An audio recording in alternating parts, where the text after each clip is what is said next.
Hello everybody, I'm Zach. Today, I'm going to show you how to use the fruit scale. So yeah, let's do it. All right, here we go. So this is the scale right here. And obviously you want to make sure it's plugged in.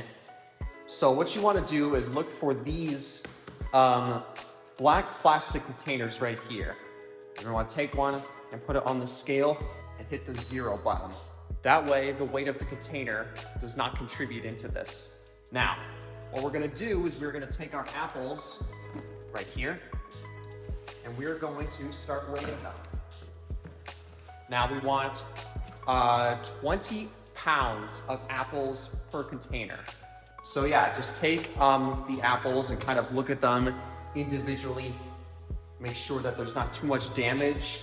If you do find an apple that looks like particularly bad, like let's say this one right here, you can see there's like damage on there and stuff.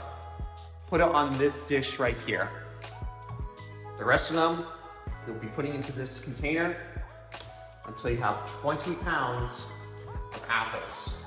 Don't like toss them in, just set them down lightly.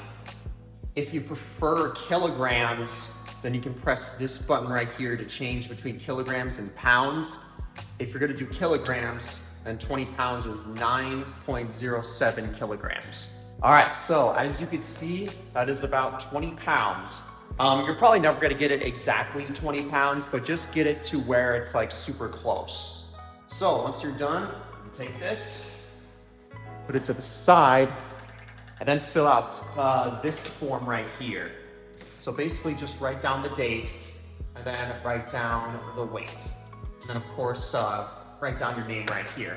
All right, and that's basically how you use the fruit scale to weigh apples.